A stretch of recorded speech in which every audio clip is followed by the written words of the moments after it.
وفاقی وزیر اطلاعات اور وزیر اعلیٰ پنجاب کے درمیان اہم ملاقات ہوئی، جس میں پی ٹی آئی حکومت کے 100 روزہ ایجنڈے پر پیش رفت کا جائزہ لیا گیا۔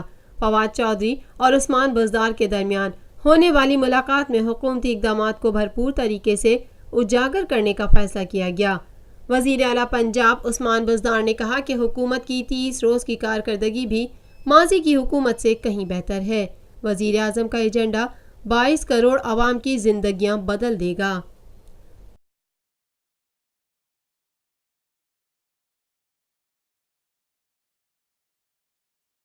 پاکستان میں پہلی مرتبہ حالات حاضرہ کے مختصر مگر جامع پروگرامز، خبروں، تبصروں کے علاوہ دیگر سماجی، تجارتی، ثقافتی، تفریحی، معلوماتی، مذہبی، تعلیمی، صحت اور بچوں کے پروگرامز صرف TNN TV